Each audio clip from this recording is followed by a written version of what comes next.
3, 2. And now it's your man, the Dark Knight with BG31. Our Philadelphia Eagles dominate on Monday night. Let's talk about it and talk about them damn condoms that we got coming up tomorrow. I'm your man. Let's go. Let's go.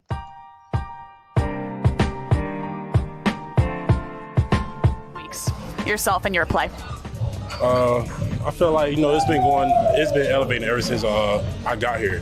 The guys have been helping me a lot, and talking to Fletcher, JD, all the D linemen, all the DNs, wide receivers, it don't matter who it is, but everybody's just been giving me positive info, and I've been doing better from that. And why do you think you are improving? Is it your confidence? Are you understanding schemes better? What do you credit it to?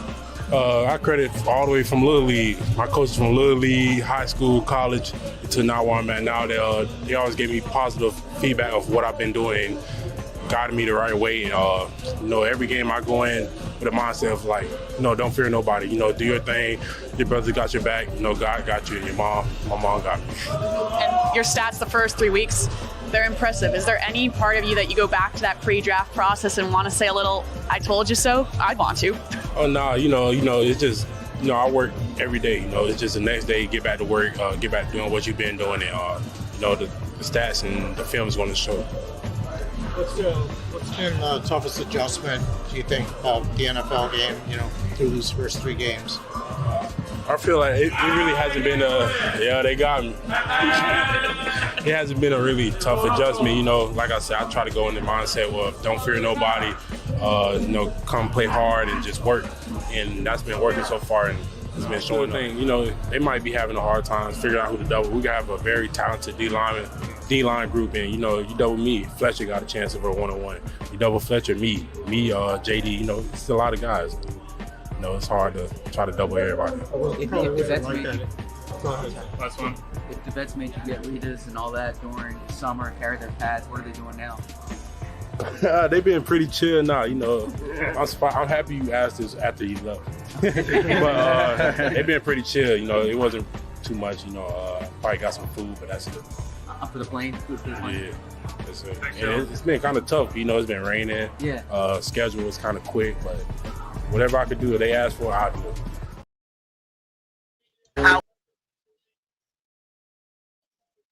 How is everybody doing today? Welcome to another show of State of the Eagles with your boy BG31 and the Dark Knight in the building. How you doing today, my guy? I'm great, man, on this holiday week.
What is up? What is up, Eagles Nation?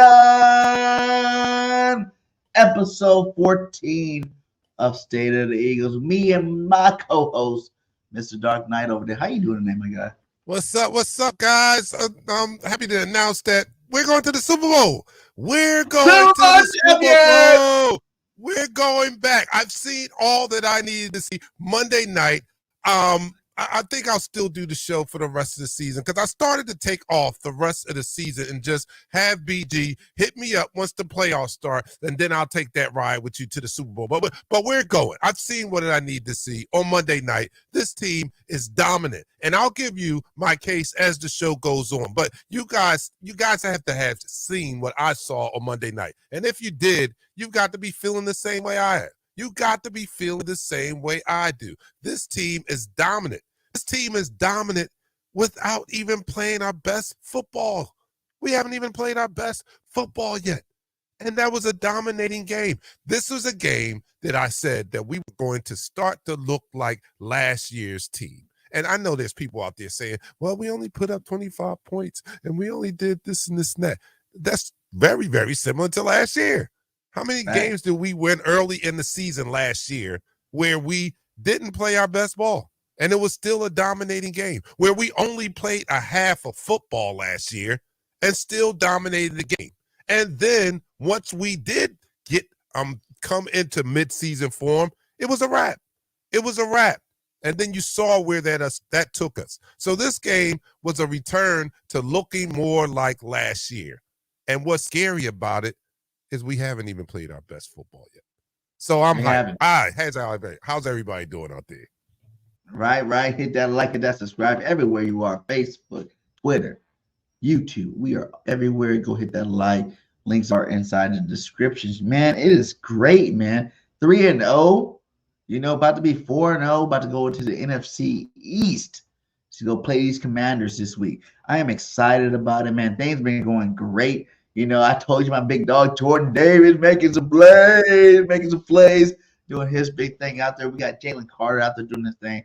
The offense is starting to get it together. Nick's starting to understand that we definitely got a number one back and Andreswift. So, I knew once I seen him in his recruitment video that he was going to come home. He's going to do big things. I was there to opening night for a home opener to watch him tear it up there, and he's been tearing it up ever since. So, man, how do you feel so far? How do you feel so far about Swift and what he's doing? Oh, Swift is a godsend. I mean, not a godsend. It's just Howie doing the job that Howie does, right? Like I told you guys, I was really, and I kind of feel stupid now, but I was really happy when we signed Penny. I was like, all right, that's all we need. Penny, when he's healthy, he was very good with Seattle. And I was like, all right, that's all we need. And the holes he would be running through on this Eagles team, along with Gainwell and Scott, I thought we were okay. But then Howie doesn't rest there. He goes out and he pilfers Swift from Detroit. He pounces on the opportunity once they draft Gibbs to go get Swift. And that has proven to be a godsend. And not I'm going to get spiritual. I'm going to take us to church. It was a godsend. And it was God making divine intervention that Gainwell didn't play against the Vikings. That was divine intervention. Because had he played against the Vikings, we might have seen him get the bulk of the carries, and we might not have seen Swift rush for 175 yards. So thank you, Lord. Thank you for sending Gainwell out that game and allowing us to see how potent and explosive Swifty is. Because now that argument should be over. We should not have to worry about who our number one running back is anymore. We know his name is Andreswift. I'm just a little mad they took him out in that fourth quarter because I played FanDuel for those who do, and Swift was in my lineup, and I lost by 4 points because you kept the man out the whole fourth quarter. Let him go in there and do some running plays. I could have won first place this week, and I normally don't talk about my gambling situation, but, man, that pissed me off that Swift got benched for that fourth quarter. But, yeah, man, Swift is doing his thing. He's already one of the top rushers in the league this year, and I knew once we let go of Boobie, I said if Swift, stays healthy this year, he will be better than Boobie was for us. I'm saying? He's a little bit more diverse. He can catch the ball. He can run the ball as well. And I just feel like he can be more of a weapon for us, moving forward with this offense, man. So it's good that he's doing his thing on the ground. And let's continue to see him develop as the year goes on. So. Man, Swift is so great, and it's not hard to be great behind the dominant offensive line. There's some numbers right here, right? That's the only number. He ran through wide open holes, right? I mean, his stats, he has like 304 yards, if I'm not mistaken, on the ground. 250 of those yards are yards he gains before he's even touched. Before they even touch him, he has gained 250 yards untouched. The other 54 yards are after somebody actually makes contact with him for the first time. He is killing the game, and our offensive line they should be actually arrested because they're assaulting the other defensive line. They're assaulting the opponent's defensive lines, and they probably should have charges brought up against them. But I'm glad that this is legal in the game of football because they're mauling these guys. They're assaulting defensive lines as our running backs are rushing for astronomical numbers, man. So I'm happy with Swift. I'm happy, and I understand your gambling situation there, but it had to be brought to my attention, and because I thought the same way. Like, why didn't we see more Swift? Well, we have a running back by committee, right? And Swift has a history of injuries, right? So it bodes well for us to be. You're gonna get me one more touchdown. That's it. Be up comfortably enough to bring in Gainwell and take some of that load off of Swifty so we can preserve him and have him for the playoffs because that's when we're going to need him the most. So if we can continue to have a productive rushing attack as we have these first 2-3 games and preserve Swift and he remains healthy for the full year, that is the best case scenario. So that's what I want to say. The best case scenario is your co-host having $100,000 right now in his pocket. Okay, that's his best case scenario. God dang! I was pretty mad. I was pretty mad about the situation. I was like, get him back in the game, please. I don't care what you got to do. Get him back in the game. Let him get a touchdown. Let him get a couple of first downs rushing the football the way he was rushing the football. You know, he got like a 7 yards per carry average right now. Like you said, these holes are massive. We are showing why we are the best offensive line in football. And I love every part of it, man. And, you know, we hear a lot of talk, though. We're hearing a lot of talk about this. What do they call it now? The Philly shove? Is that what they call it? Philly shove? The brotherly shove. The brotherly shove. Yeah. So, you know, we got to talk about that. You know, like everybody needs to stop. You know, everybody needs to stop talking about this play. This is not a new play. This play's been, you know, it was legalized in like 2005 or something like that. You know, Tom Brady did it throughout all those Super Bowl, you know, runs that he made. Now that Jalen Hurts is doing it and it's becoming so effective, they want to try to hate on us. They want to try to ban the play. Like, what are you talking about, ban a play that's legal in the NFL? Okay? All you have to do is man up and stop it. If you can't man up and stop it, you know, it's not like we're the only ones running this play. Other teams have tried this play, and they failed. You know, they failed miserably. So don't get mad at us because we do it the best because we have the best O-line in the league. But how do you feel about this play going on? I love the play. I mean, I don't understand what all the hubbub is about. I mean, we have a play that we're very good at, and it sucks to be everyone else. I mean, I don't know what to say when we do something very well and the rest of the league is jealous. What is there to talk about? To me, this is a non-issue, just the haters doing what they do. If anything, it just gives us something to talk about on our Eagles content shows. But it's a non-issue for me. I don't care what they think, especially when it's benefiting my team and we can do it better than anybody else. You know, I'm about to throw the F-bomb, but I think I'll wait until a little later. I'm not going to throw it this early. It's not even. We haven't even hit the 15-minute mark, so I'm gonna hold that F-bomb for a little later. But man, you know, screw them. I don't care. I don't care about them. Jalen does it the best. Our offensive line. Hey, why don't you guys try doing it? I don't know. Right? I don't know what to tell them. Like, yo, like you're trying, you're not succeeding. It's like people are trying to play but not succeed, so they feel like they got to punish us because we succeed so high on the level.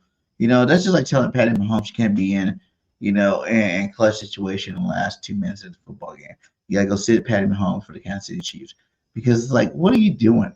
You know, this is football. This is a man's sport. Gladiators play this game, you know, and you got to man up. You're going to stop it. You know, you can do a lot of things. You heard, who was it? Chris Sims talking about, oh, I would just headhunt Send everybody over the top and destroy the quarterback, make them not want to do the play no more.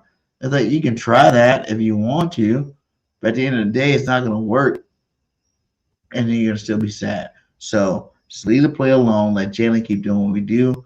Let this offensive line keep doing what they do, and we'll keep doing what we do all the way to the Super Bowl this year. So I'm like you said, I'm over this whole conversation. I just had to dibble dabble on it a little bit. All right. Well, since you brought this name up, let's do some housekeeping right here. There are a couple names that we do not utter on these airwaves of Eagle content creators. Number one, and you're only going to hear this one time because I'm not going to utter these names anymore. Number one, we don't talk about one Chip Kelly. We don't mention his name. We don't mention that damn name on this show. We know what devastation he did to this team, right? By getting rid of the players that he got rid of. We don't utter that. And the next name, we don't utter Chris Sims' name. He's an idiot. He is an idiot who is a giant hater, just a flip-flopper, somebody who's after clickbait. He has these outrageous takes. He always seems to be hating on our team and Jalen Hurts in particular. 1 minute he's hating them, next minute he's better than I thought. Now he's talking about he wants the opposing team to headhunt our quarterback. So we don't utter those names. And from now on, if they're uttered ever again, we're throwing the flag on the person who does it. So we don't talk about him, man. I mean, he's an idiot talking about what he would do. What he should have did was play quarterback, which he couldn't do, and that's why he has to talk about football now. So, screw that guy. I was about to give him the F-bomb. All right, I'm going to hold off a little bit. I'm still going to hold off. You're not a bomb tonight. Yo, I'm still excited about this team, man. I'm excited about what I saw on Monday night, right? And I know we're going to have to get a little more realistic and talk about everything that didn't go our way, right? Because that's just the reality of us discussing our team. So I know we have to do that, but I have gotten so much out of what I saw, like we were perfect even in our imperfections. I mean, meaning the domination was so real, and we didn't play a perfect game, and we still, we played offense easily left about 20 points on the field. Easily left 20 points on the field. We could have been in the 40s very easily, but the offense was not clicking on all cylinders. But yet there was not a point in that game where you thought that I'm sorry, who did we play? I'm forgetting. I'm having brain freeze. Tampa Bay. There was no point in this game that you thought Tampa Bay had a remote chance of winning. None. Not any time in this game did I think, even when it was 3-3, did I feel that Tampa Bay had an opportunity to win this game. And this is a team that they told us that should be a good game because Tampa Bay is 2-0. We're 2-0. Our offense wasn't look like last year. So the punch was telling us this is going to be a good game, 2 undefeated teams. Man, I went and looked, as I do, went and scouted that team, went and looked at their previous 2 games, and I was so unimpressed.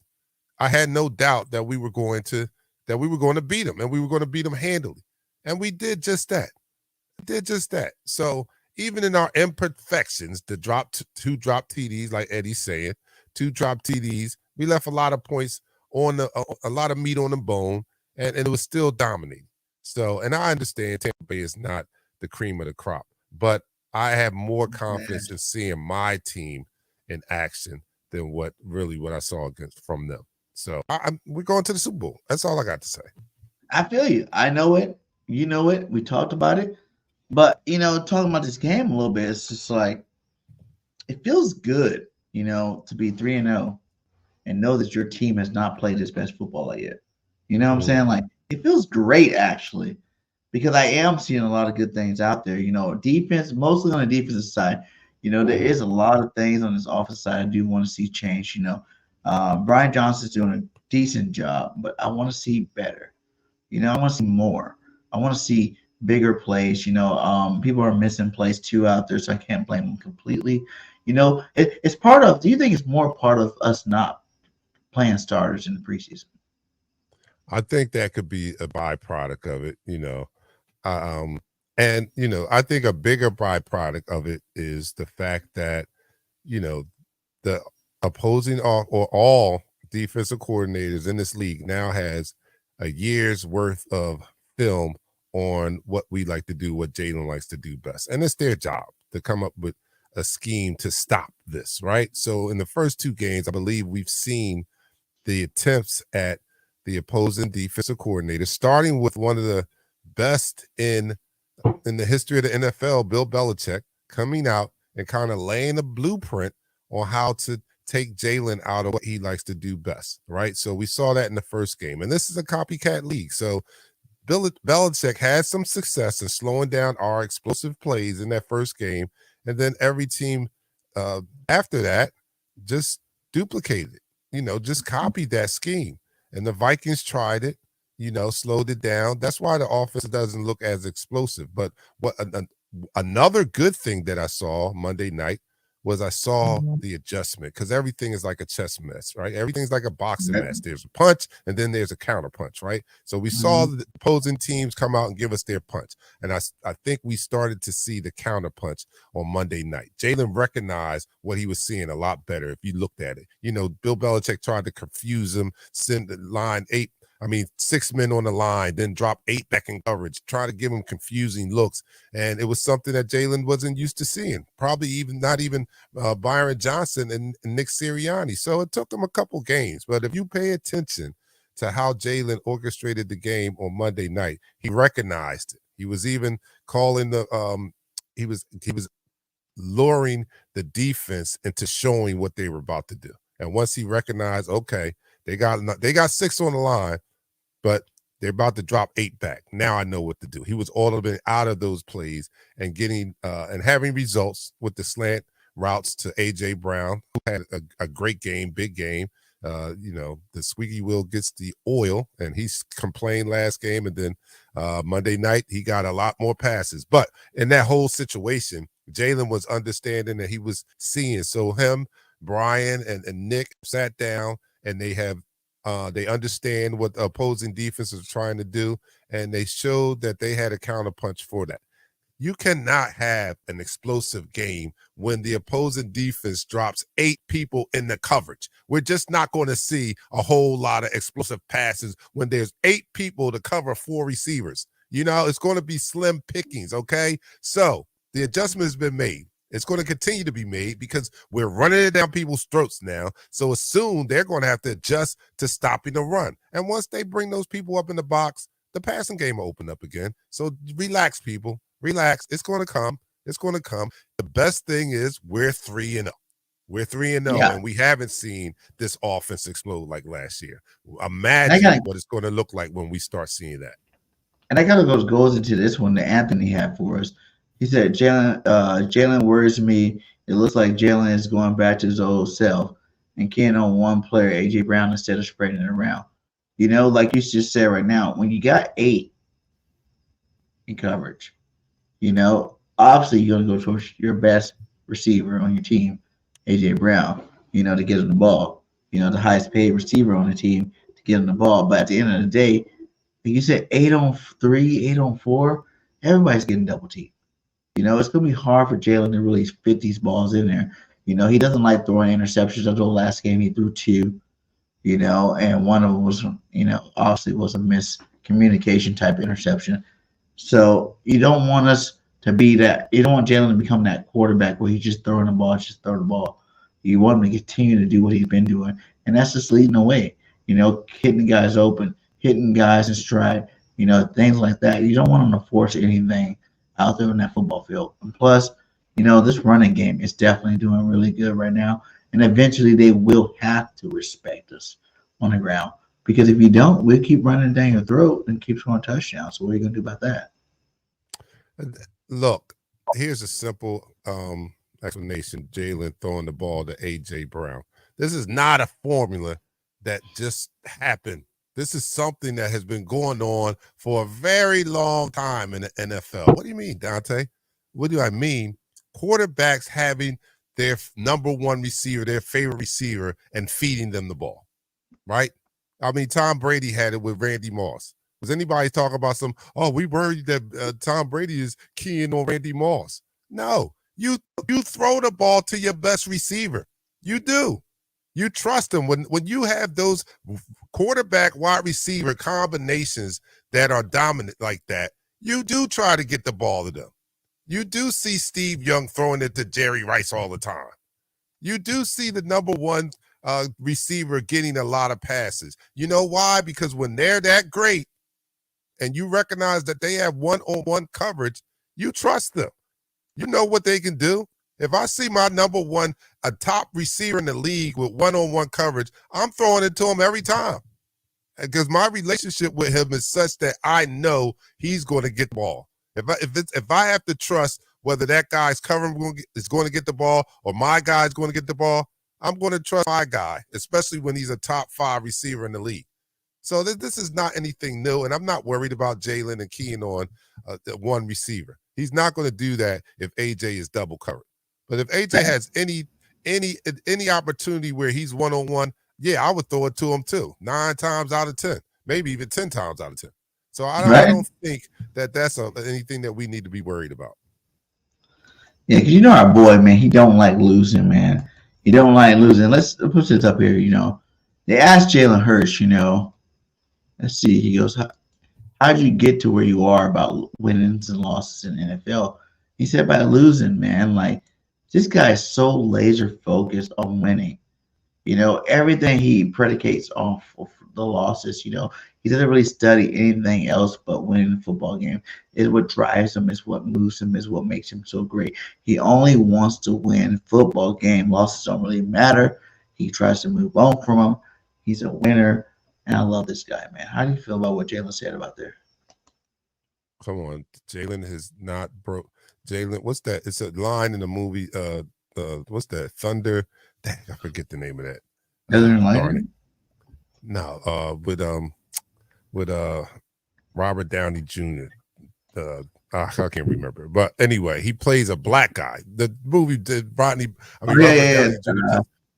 Oh man. It's a comedy. Tropic Thunder, Tropic Thunder. Yeah. Tropic Thunder, right? Yeah. Look, he says, man, I don't break character until the credits roll. He don't break character until the credit. Jalen does not break character until the job is done. So meaning this is the guy he's always been. Since the day he was drafted, Jalen has always been that mature leader in the locker room. And this doesn't surprise me. This is him summed up. I mean, he doesn't break character. This is nothing new right here. What made him, what does it say? Jalen Hurts on how he got to the point of only caring about wins and losses by losing. That's how. By losing, that made me only worry about wins and losses when I start losing. Because he wasn't used to losing in college. He played on some powerhouse teams. Left one team, one powerhouse, went to another one and led them to win a lot of wins. So him coming in and those first couple of years, he wasn't used to that. Of course he's going to be focused. Like, dude, I don't understand this. I don't understand the strange language of a L. What is an L? I don't understand that. So yeah, of course I got more focused. Yeah. He wasn't used to that. So yeah, he would be concerned about that. So it really doesn't surprise me that Jalen is as focused as he is, because that's the way he's always been. And we've talked about the intangibles that he had even before his physical play caught up to the outstanding young man that he had displayed to us. Before his physical showcase of abilities on the field, he was always exhibiting the highest level of character. So his play is up there now, and he hasn't broken character. He's still the same guy. What's up, E-Cosmos? What's going on? Okay. What's up with you, E-Cosmos? BG31 Dark Knight, what's good? How you doing today, my guy? He said, is AJ Brown the best receiver? I don't know, man. Like, I would say yes, but Smitty is still so legit. Like I said, I'm cool with the 1A, 1B. Both starters, both number one receivers. I don't really want to put one above the other, just for the simple fact that, like, you'd be discrediting the other guy. I think Smitty does stuff that AJ can't do. I think AJ does stuff that Smitty can't do. But together, that's what makes them the perfect combo. Dude, I think they're the best duo in football right now. Over Higgins and Chase, over Waddle and Tyree, even though they are so explosive over there. They're just kind of like the same receiver over there. So I think that these two guys right now, they complement each other very well, and that makes them an overall balanced best duo in the NFL. Well, I'm going to go out. I'm going to be more decisive, and I'm going to say yes. I think AJ Brown is the number one, and it's a matter of preference. I think that is close. I think Devontae Smith is a number one also, but if I had to, and the litmus test for me is simple. If I had to choose one, who would I choose? And right now, to me, I would choose AJ Brown hands down. I love Devontae, but I like those sturdy wide receivers. AJ reminds me of like a T.O. or like he's stout and he can out physical you. He runs great routes. He's not as fast as Smitty, but he's fast enough. You know what I'm saying? And so yeah, that's the only test for me is if I had to pick one. So if I would pick AJ. I'm sorry, I just would pick AJ. You pick him. And you guys let me know. If it came down to it, it's just one thing to say, man, they're both good. But if you had a gun to your head and you needed to pick one of them, who would you pick? Or if you were starting a squad and or basically saying both of their contracts are up, who you resigning? If you only can resign, business is a little different. Now, business is a little different. You only can resign one of them. Who are you resigning? Today, I'm signing. Today, I'm signing AJ Brown. I still am. I'm signing AJ Brown. Now we talking about 3-4 years down the line. I'm signing Smitty because then AJ is going to be a little older than Smitty. I'm going to get more productive years out of him. But if you're talking about today, I think they're still close enough in age where today I'm signing AJ Brown before I sign Smitty. The crazy thing about it is, listen, another crazy thing I was thinking about and I talked about before on my last show is Jalen Hurts is 20-1 as a starter in the NFL. 20-1. The man has only lost one regular season game, man. How incredible is that, man? Like, his win percentage is amazing right now. 20-1. 20-1, is it? Yeah, it's 20-1 in regular season games. Don't count the playoffs. No, he was the starter the Knicks' first year. He was a starter. Over the last year and a half, basically all last year. Can you remember last year he was 14-1 before the playoffs. Yeah. Oh, all right. Like you said, since as a starter, I'm like, oh, he started the whole season. No, not starter. You mean from last year? Because he was a starter at the Knicks' first year, so he had some losses there. But no, since the start of last year to now, he's was starting quarterback. He's 20-1. No, you're wrong, BG. 19-1. He started Knicks' first year when they were 9-8. Yeah, but they said that I have it up here. It shows he's won 20 out of the last 21 games he played. How about that? That's true, but I'm saying you said as a starter he's 20-1. That's not true. Okay, well, the last 21 games, 20. Yeah, the last 21 games. Yeah, he's 20-1. You can't take that. Yeah, can't take that away. That's impressive. That's remarkable. Yeah, that's remarkable. And then our coach Nick Sirianni is 26-11 back-to-back playoff runs. Tell me how you feel about Nick Sirianni leading this team. Nick is phenomenal, man. Now, and I'll go all the way back to the beginning. His opening press conference was a disaster. And I killed him for that opening press conference. I remember it distinctly. But I did leave a disclaimer by saying that, I really don't care if he's the best public speaker. I'm only going to judge him on wins and losses. And that's what I've been judging him on. And then that right there says it all. 26-11. He wasn't hired to be the best public speaker, to give the best press conferences. He was hired to win football games. And looking at that record, he's won quite a few, and even taking us to a Super Bowl in his short tenure as a head coach. So I'm happy with Nick Sirianni. I think that, you know, they get what he's they pick up what he's laying down. Let's put it that way. The team picks up what he's laying down.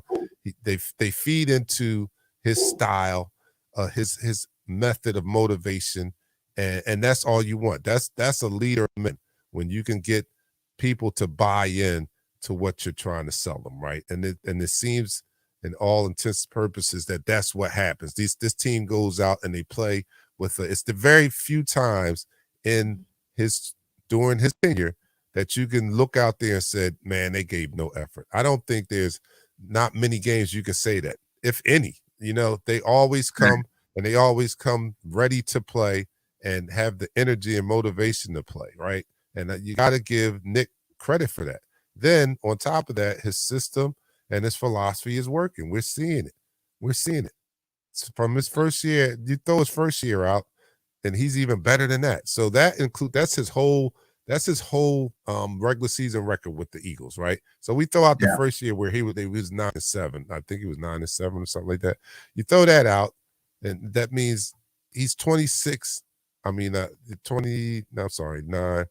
About 15. No, 17-4. 17-4. If you throw out the first year, that's awesome. That is awesome, dude. So yeah, I love him now. I think that that his ceiling hasn't been reached yet. I think that he's done a great job in adjusting. Like I talked about, the offense adjusting to this past game. He has a philosophy or a method of leadership where he's got that Mamba mentality too, right?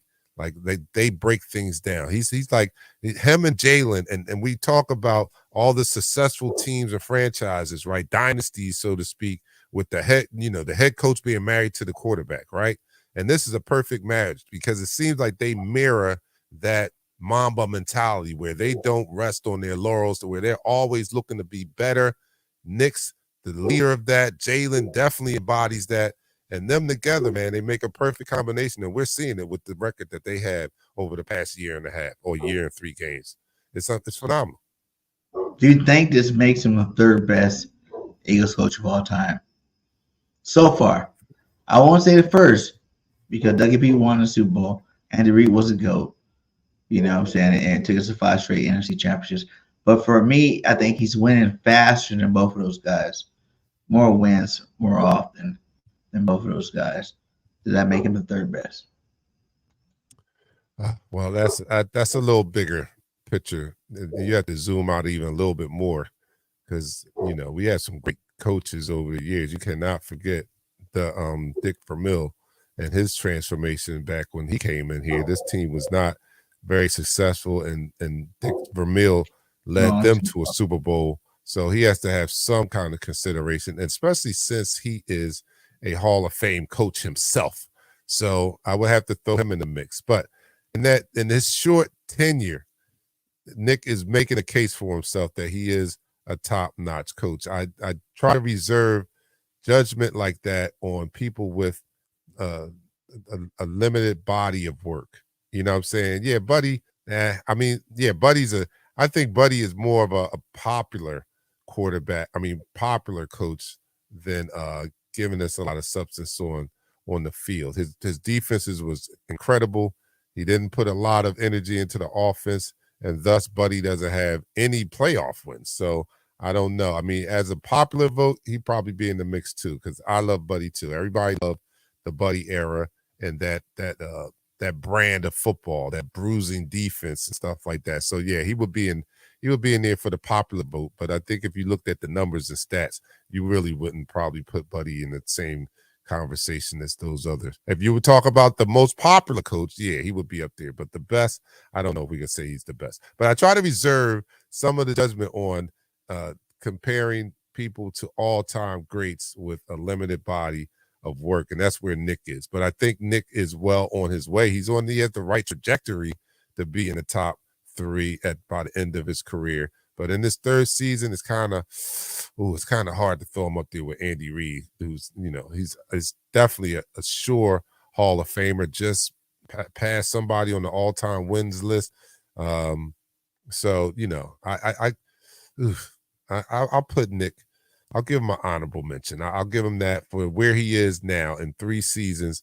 Yeah, he's one of the top he's one of the top coaches, but I reserve that final say until he gets a little bit more into his belt. He does have the benefit of having probably one of the all-time, you know, now this might be a hot take, right? But he has the benefit of having maybe one of the all-time best GMs. I mean, you know, I know we hated Howie, but Howie has been the last freaking 7 years. Howie has been on fire, man. He's constructed 2 Super Bowl teams. That's not easy. 2 Super Bowl teams, man. I mean, like from scratch. You know the guy whose name we can't talk about. You know, he left him scraps when he got back into power, right? And from those ashes, he developed, or he constructed a Super Bowl winning team. Then after that, when we thought we would be a dynasty for a while, he had to tear that apart, and he did it again. He constructed another Super Bowl team, and now we're seeing this team now have the potential to go into dynasty status if we can win the Super Bowl this year. If we can win the Super Bowl this year, when we win the Super Bowl this year, yeah, I mean, win the Super Bowl this year, this team will have to have dynasty, be in a dynasty conversation. It has to be. This team is constructed. It's solidly constructed. It's solid. I mean, we have a nice balance of young guys and veterans, and I'm not talking about just young guys. I'm talking about great young guys. Great young guys. You look on our team, we have some great. We have the secondary ready to go when Slay and Bradbury go out the door. We have a secondary that's ready to come in, a la Lito Shepherd and Sheldon Brown when they follow Bobby Taylor and Troy Vincent. And Troy Vincent. You know, we have those type of secondary players. We have the young defensive line, you know, that are already, you know, maybe I get Bobby already ready to go. So we have a nice young roster. Our offensive filled with young talent on that side of the ball. Man, this team is spectacular, man. I just can't wait. And we were talking about before the season, man. And you, I have to give you credit. You were the one that was saying this team is just as great as it was last year, and you didn't care about what the schedule said or anything. No. You didn't care about that. You were like, this team is great, and I see it. You're right. This team is great, and I believe that this team would have been probably successful against this schedule last year had we played better talent. Right? It's just constructed. It's very well constructed, man. We have a lot of talent on this team, man. A lot of talent. Let's get into this week's game against the Commanders. Now, you know, the last 2 years, the Eagles were undefeated going into this game against the Commanders. And they spoiled our undefeated streak twice. You know, last year, I was at the game. Well, I wasn't completely at the game, but I was at the game. You know what I'm saying? And they took that L against the Commanders. And then the year before, I think we were 3-0 when we played them, and then they stopped that little streak there. Do you think this Washington Commander team, they took a big loss last week? You know how teams get when they take that L. And when they come back, be more motivated, come back with more intensity, and come back to get back on the right track. Do you think that this team will do it again and end this win streak for the Philadelphia Eagles? Who? The Commanders? Yeah. The Condoms? Nah. Now, don't get me wrong. It's a division game, right? So any division game in the NFC East is going to be a war, right? Except for the Giants. The Giants kind of suck right now. But you know, any other team is going to be a war. So I give them that. They're the one that stopped the win streak last year. I give them that. But I think that tomorrow it's going to be payback, so to speak. Like, you guys ended our streak last year. We're not going to sleep on you guys at all. Not that it's not going to, I don't think there's going to be a letdown or anything like that. I know Washington got drubbed last week, but I think they're going to get drubbed again this week. Because if you look at the formula that beat them down last week, That's what we do. We do that best. We do what Buffalo did to them. That's what we do. We run the ball like nobody else. You know what I mean? And we pressure the quarterback. Two of the main things that Buffalo did to Washington last week, we do those things very well. I know they're going to have to make some adjustments. 19 times. Right. And we do that. That's what we do. We pressure, we get at the quarterback and we run the ball down you. So, it's actually our formula for beating them. They need to attempt to do that to us. And I don't see and if I had to pick one team doing it over the other, I think we have a better chance of doing that, meaning running the ball, controlling the clock, shortening the game, and then pressuring their quarterback. We have a better chance of doing that to them than they have of doing it to us. So I don't think there'll be a letdown. I know Washington's going to be kind of pissed. I understand that. But again, this is a great team. This is a great team. Yeah. We ain't play our best ball yet. This is a great team. I dubbed this team nickname The Truth. You know why? Because we tell the other teams the truth when they face us.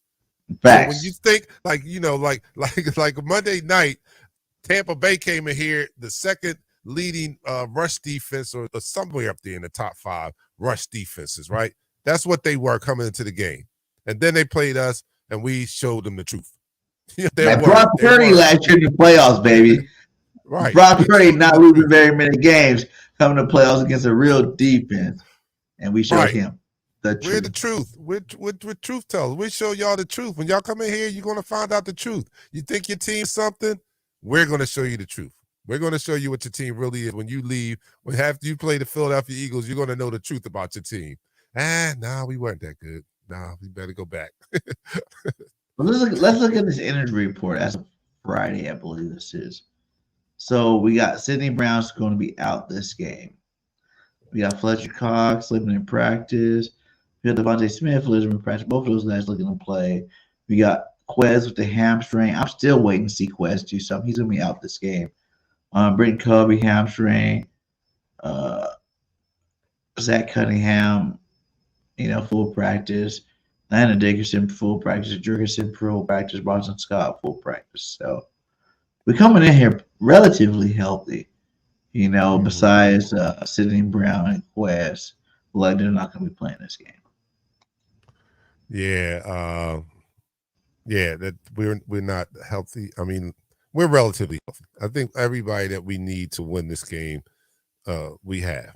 You always want your team to be 100%, but we do understand this is football, and you have to deal with injuries throughout the season, little nicks and bruises sometimes. So, this is all a part of playing. This is all a part of how we doing a great job, man, because no team, although we were one of the healthy last year, no teams get out of the season without some injuries. And Howie has done a masterful job of having backups or people in place that can come in and give us productive snaps while those said players are injured. And I think that's what makes this team so great is we do have a deep roster. We do have a deep roster. So, we got a couple people banged up and the such, but I think we have enough to beat the Commanders on tomorrow. No letdowns. Speaking of Commanders, there's my boy Big Symbol 422 in the building. He said, Washington Commanders Nation. Hey, you guys about to lose him. Yeah, you're about to go down. But give me what your take is tomorrow. Seriously, as an objective Washington fan, if there's a such thing, as an objective Commanders fan, what do you think? What do you see happening tomorrow? I talked to one today, and he is like a little nervous. I mean, because he was taken aback. He didn't expect to see what he saw on Sunday from his Commanders against the Bills, and he was even taken aback. And he was objective. He said that after any defensive coordinator gets 4 games of film on a quarterback, they pretty much have figured him out. And he said that was what's their quarterback's name? Howell. Not Howell. What's his name? Yeah, Sam Howell. Sam Howell. Like Howell They said how that was his 4th game, regular season game. So that was 4 games on film, and they figured him out, and the Bills took away what he likes to do. And that was the case. So we're going to do the same. We're going to duplicate that. This is a copycat league. We're going to try to make him uncomfortable, take away his first read, and get some heat in the kitchen and see how he handles it. And I don't know if he's going to. We saw what happened last week. I think if we use that same formula, and we got a good chance of succeeding at doing that, because we've been getting that quarterbacks, right? Our defense has been. I agree with you. Our defense has been playing better than the offense, and that's scary. And we haven't even thrown, and that's with only 4 rushes. That's only with the 4 down linemen. We haven't even thrown a lot of Reddick and Nolan Smith at him. I saw a couple of formations though last game where we did, and Nolan Smith did. He hit the crap out of Baker Mayfield. So we haven't even started unleashing that. We've been having so much success with just the 4 down linemen. Imagine when we start sending extra people. Man, I don't know, man. I don't know. I might sound a little homerish, but I think I'm backing it up with some legitimate facts and things that we've seen with our own 2 eyes. This is not my imagination I'm talking about. I'm talking about what I've seen on the field. And you guys seeing too. I mean, everybody saw it Monday night. So I'm not making this stuff up. I know that there's ebbs and flows, but this is what I'm looking at. All right, so Big Simple says something. Let's see what he has to say. The Bills, what about this though? Held them to 16 points until the 4th quarter. All depends on how the offense plays, not worried about our defense. I'll give you that. Defense was stout. But you're going to face a test tomorrow. You're going to face a test, and that test is going to be, can you stop the run game of the Philadelphia Eagles, number 1. And what makes us even greater, or what makes us great, not even greater, but what makes us great is that we're not a one-dimensional football team. That's what makes us great. We're not a one-dimensional football team. When you come in, and teams have done it the first few games, when you come in and you're worried about taking away our explosive plays, our explosive 20-plus yard passing plays, when you're concentrated on that and you shut that down, we got a outstanding run game that we can go to. Outstanding. There's some teams, if you come in and you shut down their passing game, that's it. Game over, fold the tents, let's go home. Because they don't have anything to pivot to. But when you come in and shut down one aspect of our offense, we just go to the other aspect, which is just as solid. So you can't just take away one thing from us. You take away the passing game, we will pound it down your throats.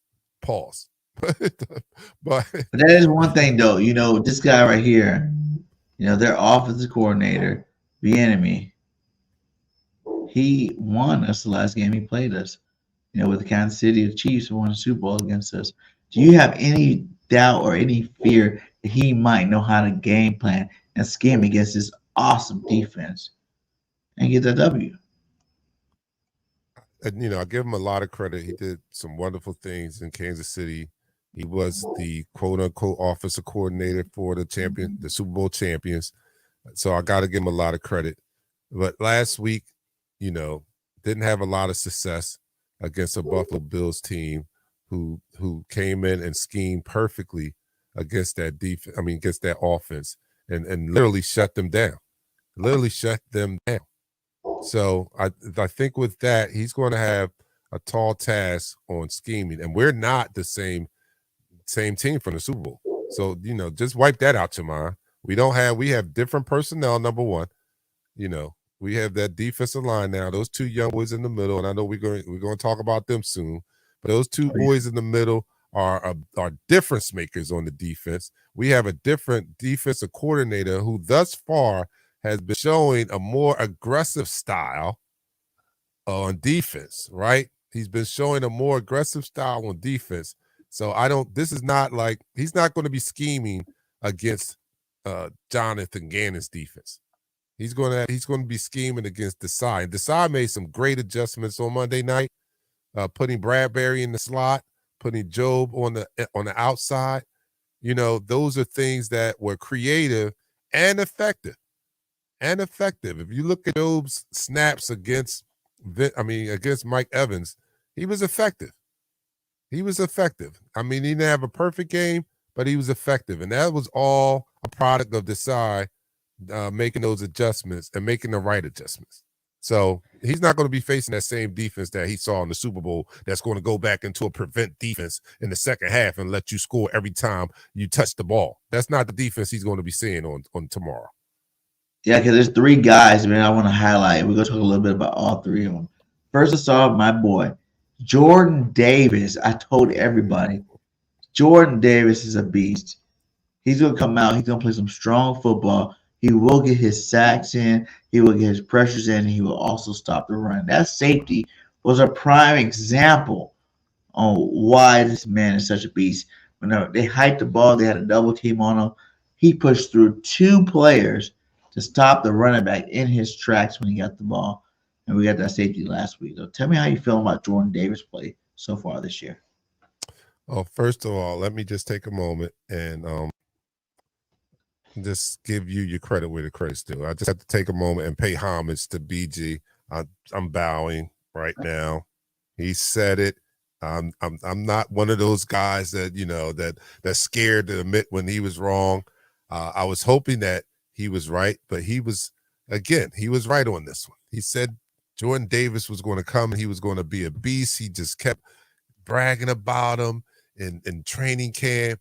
And I was like, yeah, well, we didn't see this, I ain't see that. And I'll tell you, I was like, well, we'll see, man, because he wasn't this, he wasn't that. Well, he is all those things that BG said he was going to be. He is all of them. He's a grown-ass man out here just playing with these offensive linemen like they're toy soldiers out there.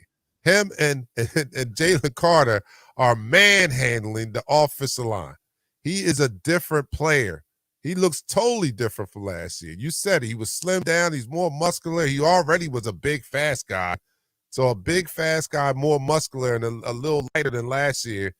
And he's playing up to it. And I think it's the fact that he has his boy beside him pushing him. What's the saying? Iron sharpens iron. He had his boy who's his young bull. That's his young bull. On the streets of Philly, we call him young bulls. That's his young bull. His young bull came to the squad, and he had something to prove. Like, yo, youngin, you coming to my squad. Let me show you what we do here. And I think it's both of them competing against each other that has them both playing at a high level. Not to mention that they're just talented players. They're talented players. But they're two grown-ass men in the middle of that line, right? And they're looking like young Fletcher Coxes out here.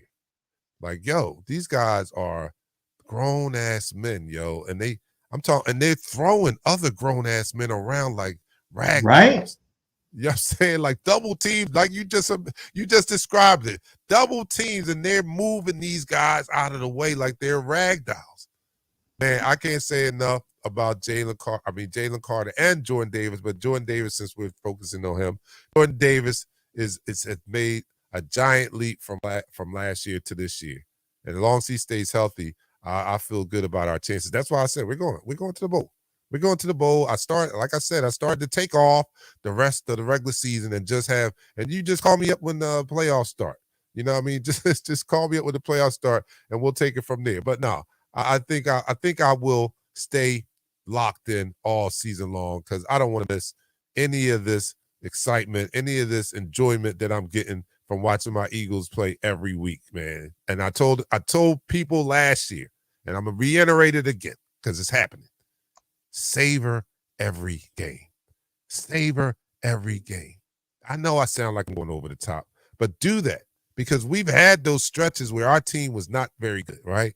Nice. We had those stretches. So when you get a stretch, when your team is one of the best in the league, you know what I mean? You have to savor each win that we get every week. So do that. Enjoy this. Enjoy your trash talking and all that, because that's what we do as Eagles fans. My big viral statement this year, when they go low, we go to hell. So yeah, that's just what we do. You know what I'm saying? We go to hell. So continue doing that, man. Continue with your trash talking, man. Walk into the opponent's fans, the den of hell or whatever, because I got a lot around here. I got Giants fans. I got all kind of NFC East fans around me. And it's nothing like walking into the clubhouse and being able to stick my chest out and say, yeah, Yeah, we smack y'all. Bow down. Yeah, Let's bow start down. connecting. Bow down. Remember that song back in the day? Bow down. That's how the NFC. Yo, look at this, my East man goes. Birdie. Bravo. Jordan Davis looks like Optimus Prime. He's out there grabbing running backs like bad kids. Right? That's a good one right there. He is, man. He They are, knew he was going to continue to be that dominant run stopper. That's just his size, his ability was going to be. But the people didn't realize he was going to get sacks too. And I think right now he has more than Jalen. I think he got 1.5. Jalen got 1. Right now he has a lot of hurries and a lot of quarterback pressures. But I think Jordan Davis still leading in sacks right now. So these bulls out there doing their job. I love everything I'm seeing from both of them. But I had to tell you guys that Jordan Davis is coming to play this year.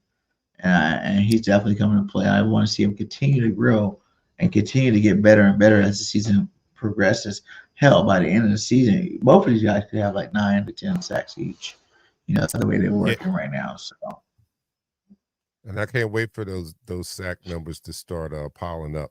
But even in their absence, though, you still see the pressure that they're getting on the quarterback, and that pressure does make a difference. When you hurry the quarterback clock up, it usually results in good things happening, and we got a ton of turnovers and the such because of that pressure, right? So here's my plea, or here's my call, or I would just want to get you guys ready, because like I said in the opening, right, we're going to start a GoFundMe page for our defensive line, because there's a possibility that the way that they are assaulting the other offensive linemen here, that they can possibly have charges brought up against them. So if we can just start a GoFundMe page, kind of get the bail money ready for when that happens. At any moment, a police officer can walk on the field and arrest these guys for assaulting the offensive line that they're facing every week. They're mauling them. So I just want you guys to get ready, dig in your pockets a little bit. Let's get $5 a piece and just have a little, bail money ready. Last week, look, Jalen Carter, he's behind the play. He comes up, slaps the ball out of the running back's hands, violently. Damon took his arm off. That's how he punched that ball, right? Then he took his arm off, causes the fumble. Then when the guy looks like he wants to get up and go at the ball, Jalen just violently pushes him out the way, like one arm, like, get out of here. Like, yo, this is a violent dude, man. He comes to play with bad intentions. He does. He comes to play with bad intentions. And that's that type of defense that we haven't seen in a long, since like the Buddy days, or I'll give them Jim Johnson days. They were kind of violent then. But that's the kind of ball we like to see. We are Philadelphians. We like to see that physicality on defense. And those two bulls, Baby Rhino, as they call Jalen Carter, and Jordan Davis, those guys are the real. Baby Rhino and Rhino, because he is a Rhino. That's how big he is. And then Jalen Carter's Baby Rhino. Right now, he got the most pressures out of anybody. And it's looking like he's going to be Defensive Player of the Year the way he's going. He keeps up this pace. He's even looking like he might even be the best defensive tackle in the league this year. Like, his numbers compared to Aaron Donald's right now, he's doing a little bit better than Aaron Donald is right now. So what's to make you think that this guy cannot be a Pro Bowl his first year, maybe even All-Pro his first year, if he keeps going the way he's going? Yeah, I agree. Barring any type of injury, man, this guy, you're talking about the first defensive rookie of the year. Forget that. We have him in the conversation after 3 games, and I know it's real early, in the conversation for possibly defensive player of the year. Like, this dude is that impressive, Bill. He's that impressive. To get the Birds point here, are you guys offensive fans or defensive fans? From the Buddy Ryan era, I just brought that up, right?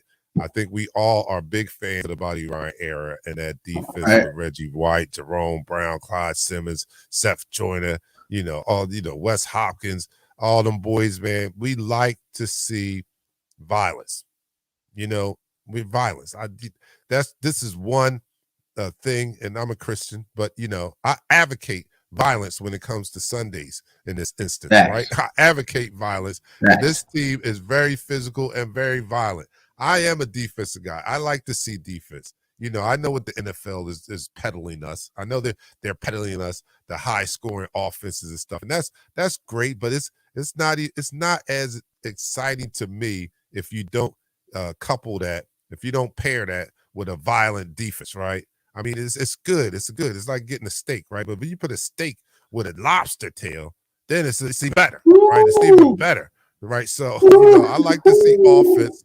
But, the pair that with a violent defense and then have your defense do things like, because that was a defensive game last week. Don't get it twisted. Like there was no threat of them. They didn't even score 14 points.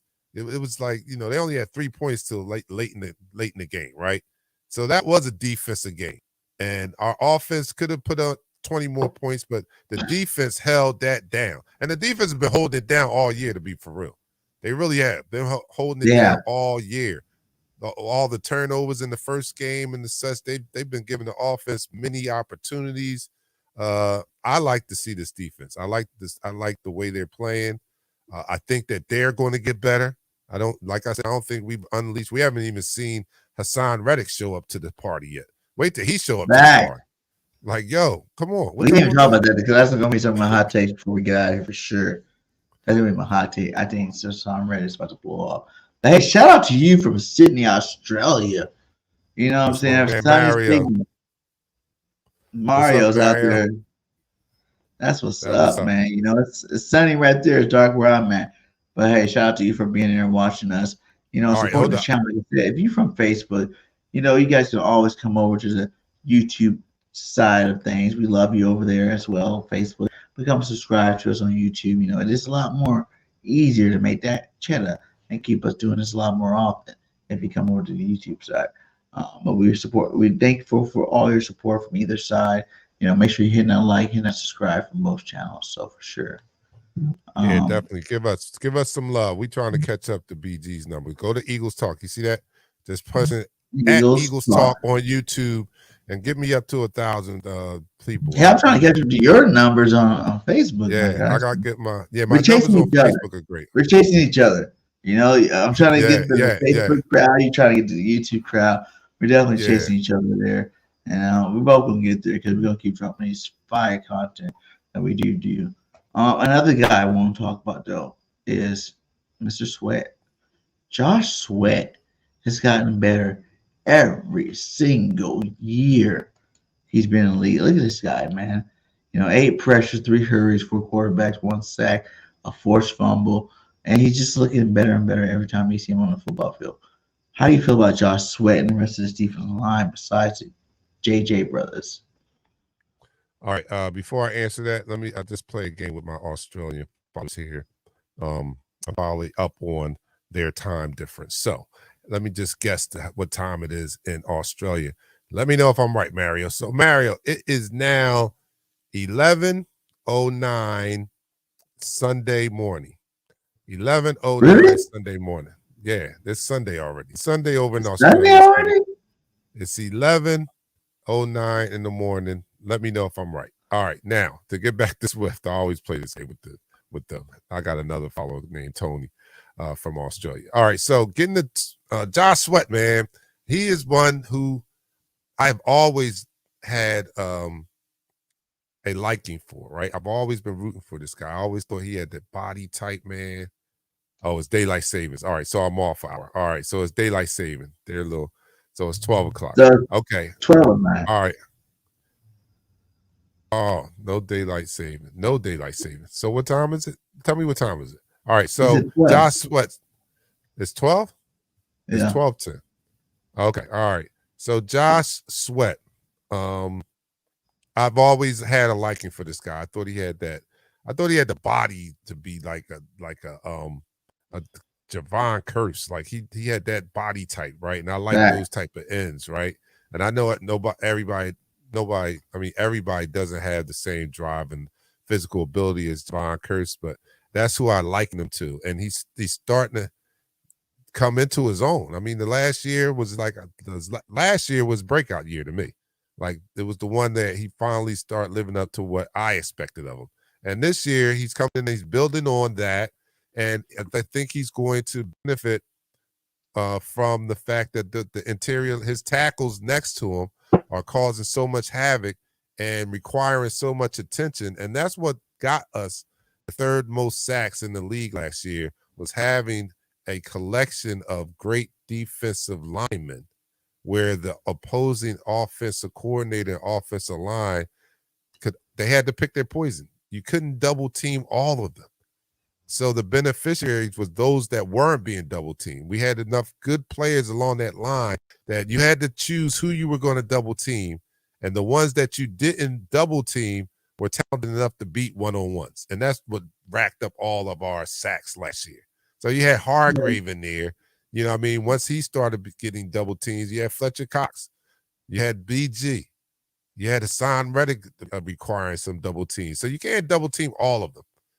And that's how talented our defensive line is. You heard Jalen talk about that in the opening statement. We had Jalen Carter talking about that. He's like, who are you going to double team? You can't double team all of us. Who are you going to double team? You can double team me. You can double team Fletch. You can double team Jordan. Those are just three defensive interior guys. Because you got to worry about double teaming. And ain't no 6 linemen going against 3 guys like that. So you're going to always have the ends one-on-one. It'll be crazy. Yeah, so I think Josh Sweat is going to be a beneficiary of playing alongside such talented players along that defensive line that he has, man. And I see the sack total starting to climb. It's not. I don't think it's going to stay where it is. But don't get me wrong. Now I want to see that because that's a sexy stat, right? I'm okay with quarterback more than 11 from last year. More than 11. Him? Oh, Josh Sweat. Yeah. How many he has now? I have to go by how many he has now. 1. I got 2. He has 1. So 10 in the next. I think it's a possibility. I think it. I'm gonna say yeah. I'm gonna say yeah because some people have him get more sacks than Reddick. You know, he being that guy that gets the 16 sacks this year, as opposed to Reddick actually getting it this year. Reddick has. All right, so let's talk about the elephant in the room. Eddie talking about it right here. It looked like you had a long day. Yeah. BG he's fried. He's fried right now. He's just holding on. Hey, I don't know what BG had a long day, but it was a great long day. I'm sorry for all the yawns, but it's been a great long day. I've been up early working, you know what I'm saying? But it's definitely been a great day for me and, you know, my family. So it's definitely a good thing. My bad. I stopped. No, you can't get past. You know, when you start yawning, I don't want to keep yawning, but after you do the first one, it's like they keep coming at you. I'm not even that tired, for real. It's just that they keep coming. I'm like, okay, hold on a second. Let me get that back again. You know what I'm saying? So it's been a long day, but we definitely rocking. I'm not even tripping off that. So but good looking out on that one, Eddie. This one you in school teaching like Mr. Gang, you with us? Come on, stay awake now. Hey, I am with you. I am down for the cause. Just tell me the game plan. Let's keep it rolling. So it's all good. So and now you know, this defensive line, you know, Sweat is doing his thing, and I think that I really feel like he can get to the 14 range. I don't know if he's gonna get to the 16 like Hassan Reddick did last year. I think that was a great year for Hassan. He was back in Philadelphia. That was inspired for 16 sacks. You know, inspired 19 throughout the playoffs. I don't know if Sweat's going to get that many sacks, but I can see him getting 13, 14 sacks this year. You know what I'm saying? Because considering all the attention that the defensive line is going to get, you know, in terms of the interior defensive line, man, I can see Sweat getting 13, 14. You know, and I love Sweat, man. I think he's definitely played back-to-back Pro Bowls. People don't realize he's been back-to-back. I think he might be the most underrated guy on our line over the last 2 years, considering he's been back-to-back Pro Bowls. I think Sweat is coming into his own, and like I said, I think I'm hoping also that these sacks come in bunches, right? You know, last year we exploded on Washington. Washington was the game where we opened up the sack bag. Oh, yeah, the first game, huh? Yeah, that first game when we got 9 sacks. 9 that game? Yeah, that game. So that kind of opened up the sack party. So I'm hoping that we can start the sack party tomorrow, and get them in bunches and start putting up more, because we're not anywhere near the pace that we were on last year. So I think that they come in bunches. By week 4 last year, how many sacks did we have? I don't know. That'd be a good stat. You guys know that in the chat. Let us know how many sacks did we have by week 4 last year, because I don't know, man. Like I said, it's so different now, and there's 17 games, so you get that whole extra game there. And I think that I know we have more sacks than what we have. I think we only have like four sacks this season, somewhere around there. That's not good, But we got a lot of pressures. Jalen Carter is like leading all defensive tackles and pressures, so I know we got a lot of pressures, but we're just not getting the sacks. But I remember that year, what was it, 2 years ago? BG was talking about it. The Eagles started out really low on sacks. He's like, it's coming around. We're almost there. We're almost there. We're just starting these first couple of games out. We're just starting. They're gonna come. They're gonna come heavy, and I think that's another situation that we got to hear this going here this year, because I think that we're gonna start seeing multiple sack games, moving forward. Like this team is starting to gel. I think people don't realize we haven't even gelled yet. It's not even a perfect match right now. We're still working on gelling. Once we actually gel, I think that's when you're gonna start seeing the offense play better. And then you're gonna start seeing the defense playing better. We can get a lot more sacks, a lot more pressures. And we got 2 rookie coordinators. I think they're starting to understand what they have to do in terms of calling these games. And, like we did with Gannon and Steichen the first, 4 weeks of the season they were first started, we're all questioning him and seeing, hey, are these guys going to be the guys to take it to the promised land?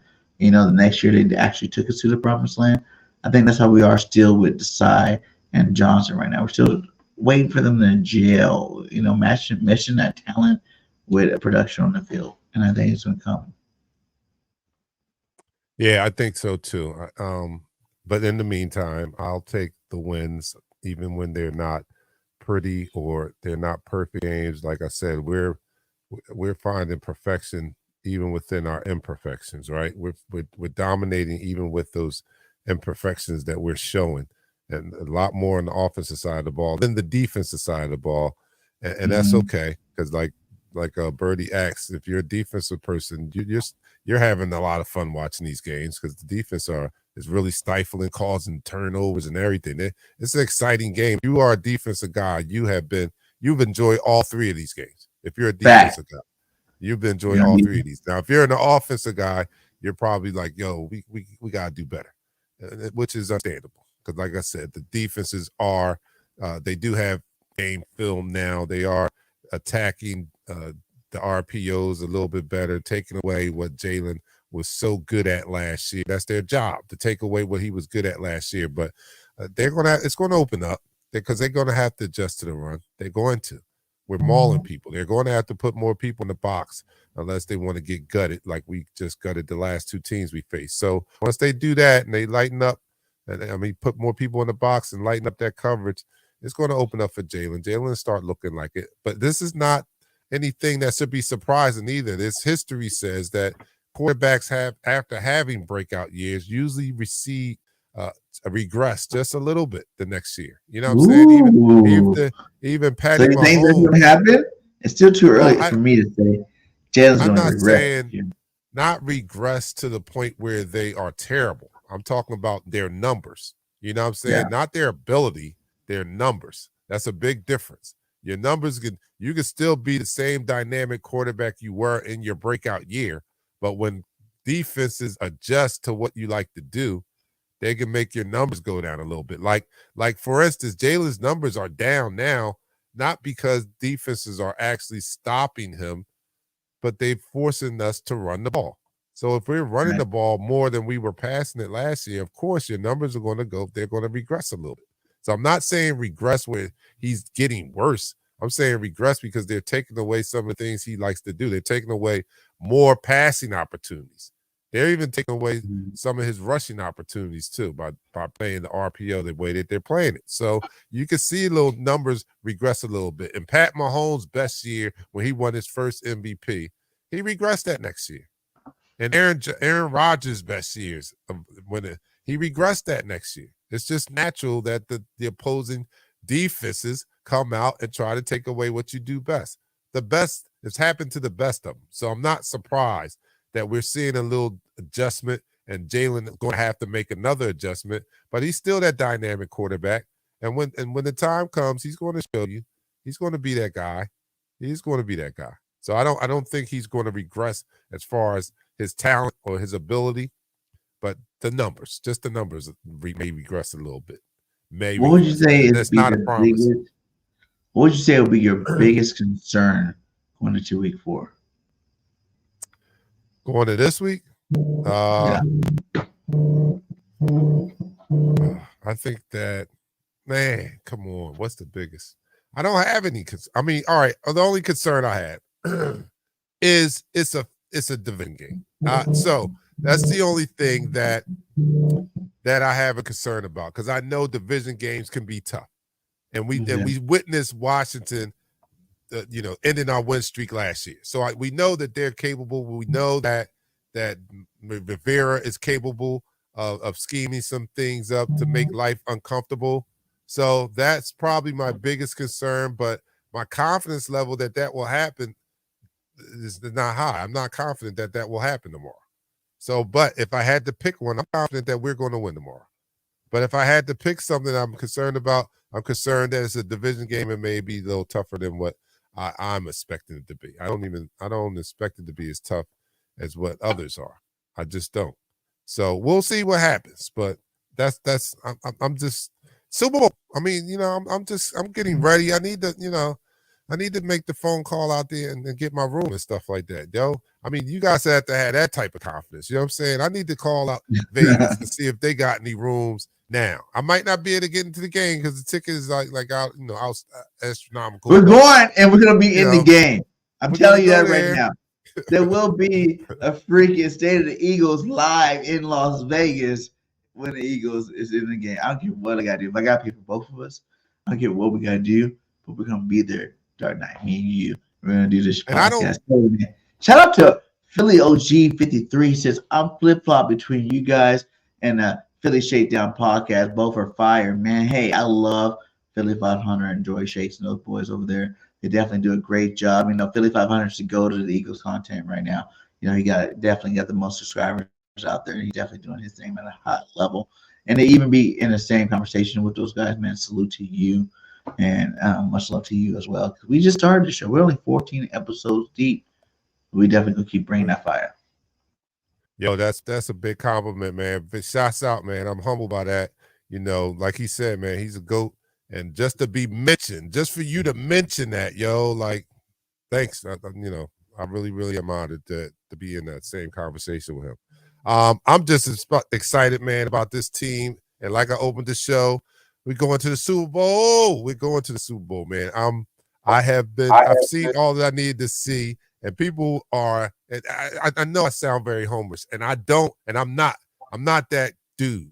I'm probably the guy. You being like me now, yeah. You being like me now, yeah. I'm like BG right now. Usually I'm calming BG down.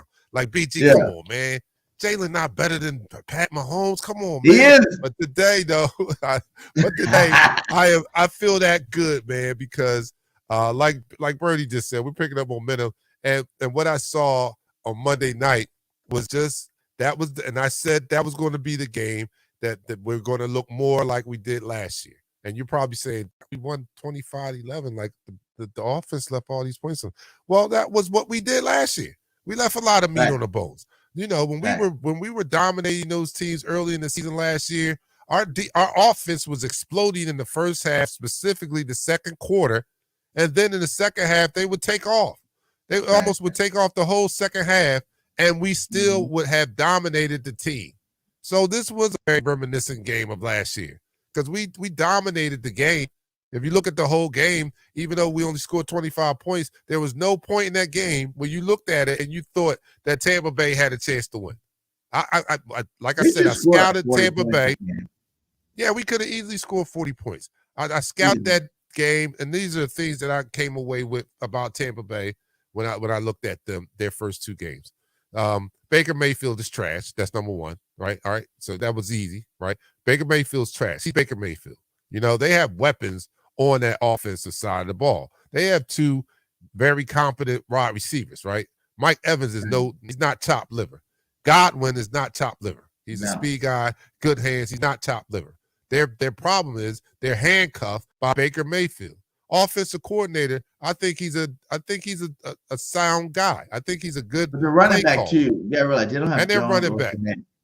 Yeah. They don't have So what the Fournette or problem Jones. is, they're handcuffed by Baker Mayfield not being a great quarterback. Their offensive coordinator is smart enough to not ask Baker Mayfield do things that Baker Mayfield can't do. And that's a lot of things. He can't do a lot of things. So, you know, they can't stretch the field like he probably would want to with the receivers he has. They have to stay within Baker Mayfield's wheelhouse, right? So his play calls, I think, are great for what Baker Mayfield could do, but it handcuffs the offense. If they had somebody like Aaron Rodgers or Mahomes or somebody like that, he probably would open up that playbook and that offense would look like night and day. But he can't.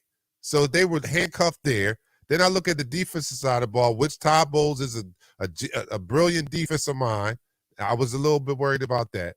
But with the way that our offense is rolling in the run game, it's really nothing that he could scheme. I knew he was going to come out and try the same tactics that the Minnesota and Belichick tried against us, trying to show those exotic looks, showing six men on the line and then backing up. But like I said, there was a counter move. Our offensive brain trust came up and recognized what was going on, and Jalen looked a lot more comfortable in taking what they were giving him when the pass allowed himself audibly out of certain looks after baiting them into showing what they were going to do. You know what I mean? He made a couple key audibles, and they were productive. So I didn't have any doubt that it was going to turn out like it did, and it did look reminiscent to last year's team where we dominated and we didn't even play our best game.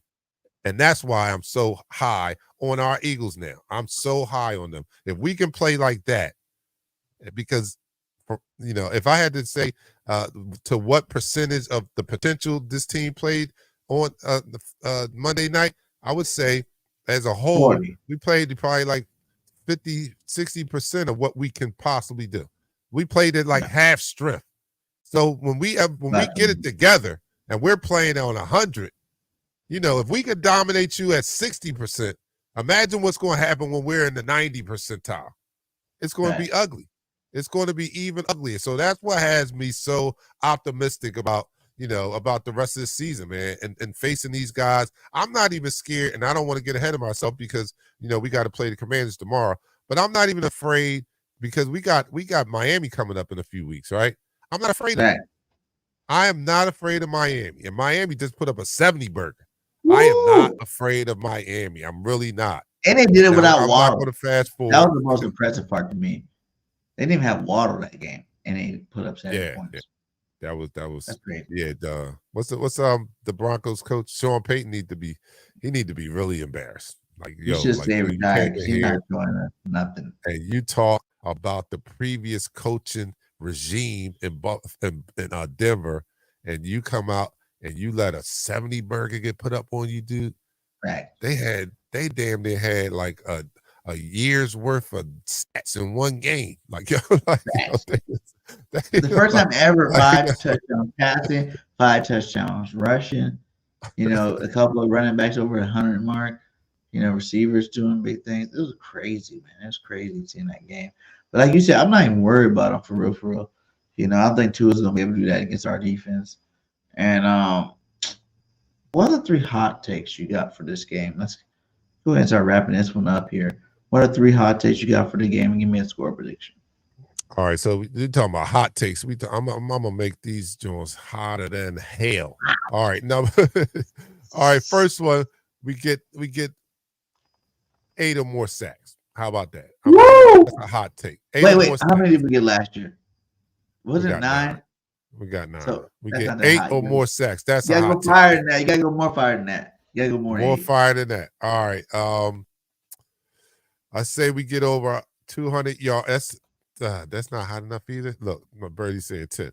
All right, 250 yards on the ground. Woo! Okay. I'm gonna say 250 yards on the ground.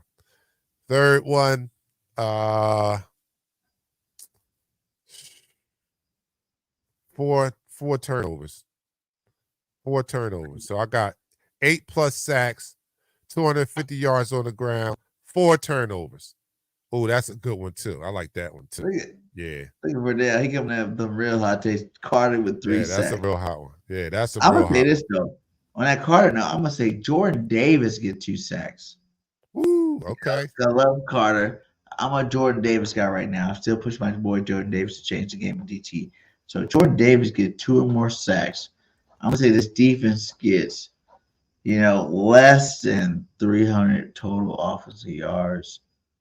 And I'm gonna say my boy Jalen freaking Hurts gets his first 400-yard game. All right, that's a hot ass take. That's You know what I'm saying? I don't know how many touchdowns. I don't know how many what. We look at his first 400-yard game. Devontae and AJ will both be lighting it up this Sunday against those cornerbacks for sure. Yeah, that's hot. That's a hot ass take right there. I've been waiting for it. I've been calling this for like a year. I know. I'm waiting for Jalen to do it because I think he can. I don't think he needs to do it consistently every single game because he doesn't need to. I want to see it happen. 400-yard game because that will really jet people up for real. Once you get in that escalon where you're like, oh, I just threw for 400. You know what I'm saying? Like that kind of takes the pressure off you being a quarterback, like they like to say with Jalen Hurts. I think Jalen finally gets that 400-yard game this week. So, and I won't be mad at that. I will not be mad at that. But yeah, we gotta get out because you think you had a long day. I've been up since 5 o'clock. I mean, it was 6, baby. We right there. And then actually, you've been up since 4 of my time. Never mind. I'm an hour behind you, so I'm gonna say something, but that didn't help out. So, but yeah, man, what do you think the score position is gonna be? I never give a score position. I can't do it. Come on. I don't give it. Nah. Give something. If you're a fan of mine, I'll break it down. But my score prediction is always the same, and that is us with more points than them. My score position is going to be, it's pretty much almost the same. I always feel like we need to score 31 points. My number, I love it, 31-17.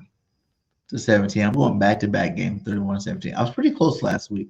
If we would have scored another touchdown, they would have scored another touchdown, could have been there.